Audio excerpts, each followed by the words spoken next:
आखाती देशांमध्ये सध्या निर्माण झालेल्या युद्धजन्य परिस्थितीचं सावट आता स्थानिक स्तरावरही जाणवू लागलंय।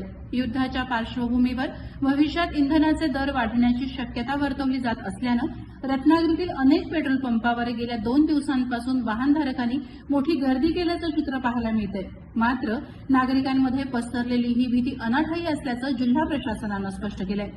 सद्यस्थितीत रत्नागिरी जिल्ह्यात पेट्रोलचे दर प्रति लिटर 105 रुपये 45 पैसे तर डिझेलचे दर 91 रुपये 97 पैसे इतके असून 2 दिवसांपासून हे दर पूर्णतः स्थिर आहेत। जिल्ह्यातील पेट्रोल पंपांवर इंधनाचा पुरेसा साठा उपलब्ध असून टंचाईची कोणतीही शक्यता नाही असं आश्वासन जिल्हाधिकारी मनोज जिंदाल यांनी दिले।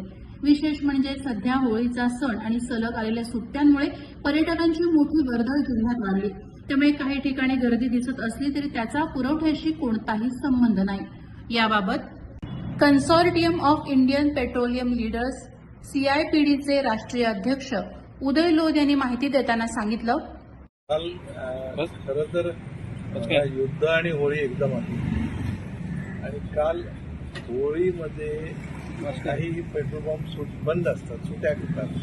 त्यामुळं समजा रत्नागिरीचं बोलायचं झालं तर तिथे दुकान बंद होतं, त्यामुळं उरलेल्या पंपांवर त्याचा लोड येतो। तसा त्या पद्धतीनं आला। राज्यातल्या शहरामधून ही परिस्थिती झाली असण्याची शक्यता आहे।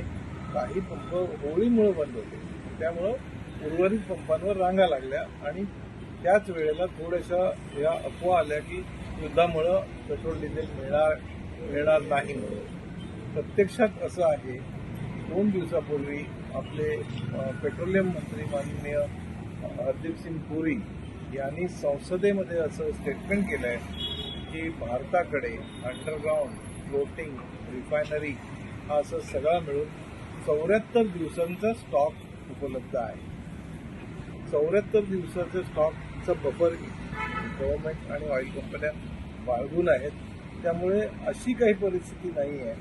तसंच कोणत्याही ऑइल कंपनीनं कोणत्याही देशभरातल्या डीलरला काही तुटवड्यासंदर्भात किंवा तुम्ही सेल कंट्रोल करा अशा पद्धतीची कोणतीही सूचना आलेली नाही। त्यामुळे असं काही होण्याची शक्यता आम्हाला आत्ता तरी वाटत नाही आहे। तसं काय असेल तर आम्हाला कळेल, आम्ही तुम्हाला सांगू कसं काय।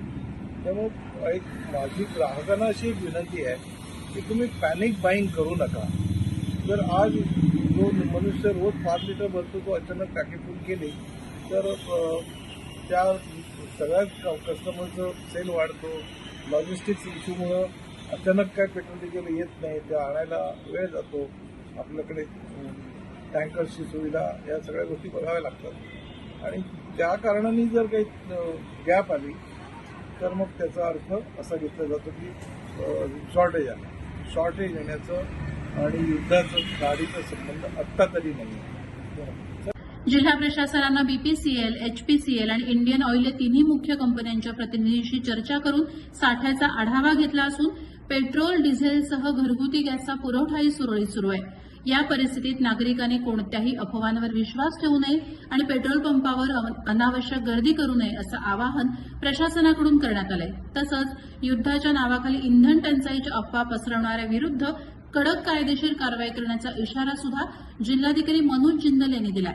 सध्याची परिस्थिती पूर्णपणे नियंत्रणात असून कायदा आणि सुव्यवस्था राखण्यासाठी जिल्हा प्रशासन सज्ज आहे।